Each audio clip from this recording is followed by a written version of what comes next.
Selamat malam.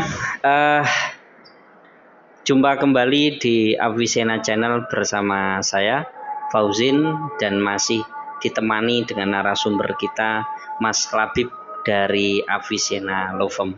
Selamat malam Mas Labib. Selamat malam Pak Fauzin. Mari kita lanjutkan perbincangan kita di segmen sebelumnya mengenai perceraian. Ya. Kalau di segmen sebelumnya kita membahas bahwa salah satu perceraian itu adalah karena pernikahan dini, Ya. dan penyebab pernikahan dini itu diantaranya karena usianya yang masih belum sesuai dengan peraturan perundang-undangan, tapi tetap bisa menikah karena oleh peraturan perundang-undangan sendiri kemungkinan itu dibuka. Betul. Ya, yang disebut dengan dispensasi kawin. Nah, selain soal pernikahan dini, ada penyebab lain yaitu faktor ekonomi. Ya. Betul, Mas. Betul, Pak. Ekonomi. Nah, bisa dijelaskan mengapa perceraian itu bisa disebabkan faktor ekonomi? Oke.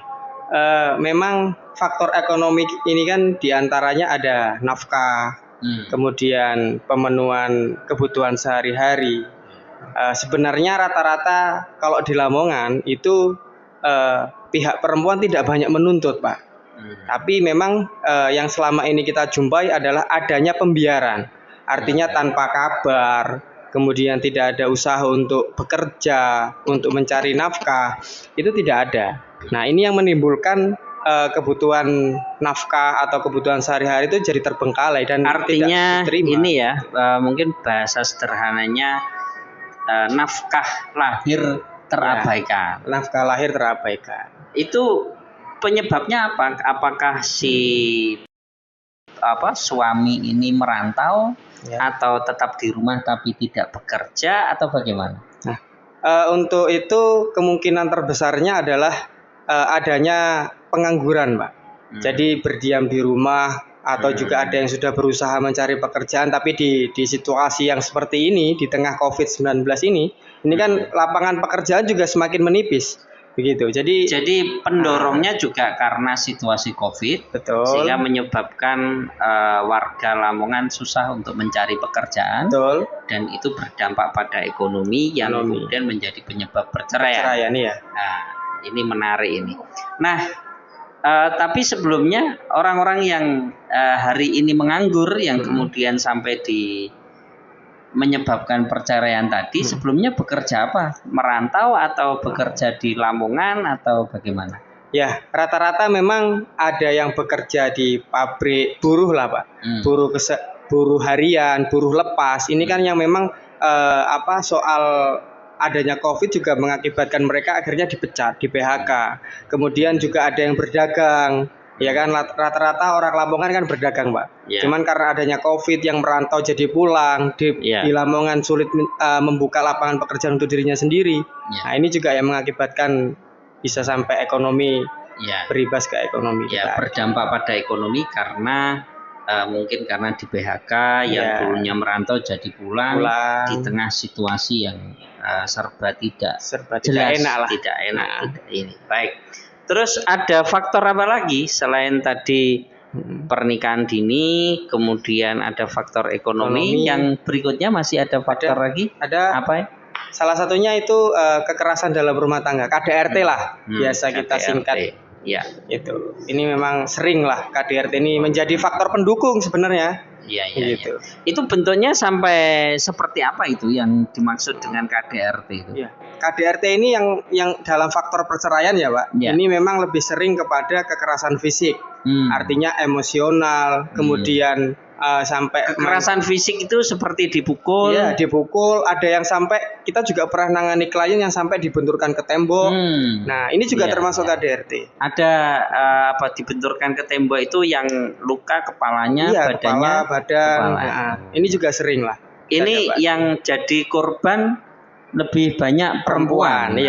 Banyak perempuan menjadi korban dari KDRT. Nah, kalau KDRT seperti ini, apakah penyelesaiannya hanya di pengadilan agama, cerai begitu saja, atau kemudian juga ada mungkin unsur pidananya juga ditangani atau bagaimana? Kalau unsur pidananya jelas ada ya Pak, karena memang KDRT kan diatur tersendiri dalam undang-undang kekerasan dalam rumah tangga itu. Tapi yang dalam faktor dalam lingkup perceraian ini memang jarang yang ada mengambil sikap untuk melanjutkan ke jenjang pidana, karena pertimbangannya jelas. Yang pertama adalah anak, kemudian keluarga. Nah ini yang menyebabkan kekerasan dalam rumah tangga ini jarang untuk terselesaikan sampai di pidana, karena memang kan pidana memang pada prinsipnya kan pilihan terakhir. Mungkin bisa diselesaikan kekeluargaan ya lebih baik lah, menurut saya begitu.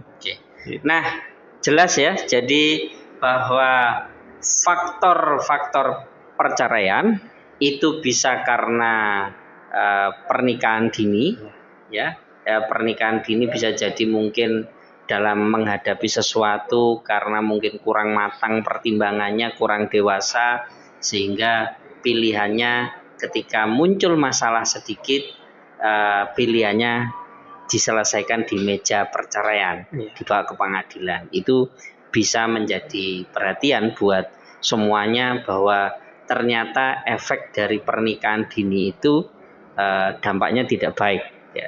Nah, yang kedua tadi Mas Labib menyampaikan ada faktor ekonomi juga yang mendorong terjadinya perceraian.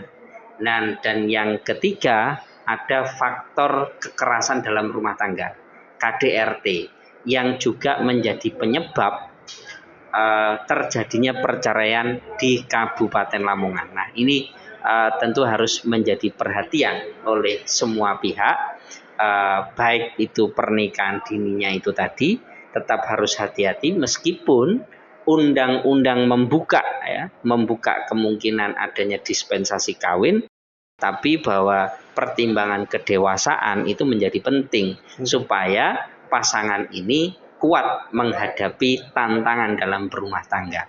Nah, yang faktor berikutnya adalah faktor ekonomi. Ini juga penting untuk mendapatkan perhatian dari semua pihak, karena ternyata faktor ekonomi ini terjadi lebih karena didorong juga situasi yang serba sulit seperti sekarang ini, pandemik yang sudah hampir 2 tahun berlangsung, sehingga ini juga menjadi penyebab pendorong perceraian.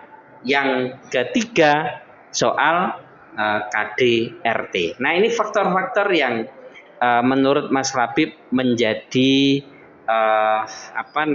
pendorong terjadinya perceraian di Kabupaten Lamongan. Terima kasih Mas Labib. Baik, kita akan jumpa lagi di segmen berikutnya, membahas mengenai kira-kira apa dampak perceraian ini, baik buat si perempuan, si laki-lakinya, suami, istri, dan yang paling penting yang harus diperhatikan lagi adalah implikasi dampak bagi anak dari kedua orang tua yang bercerai. Terima kasih. Selamat malam. Selamat malam.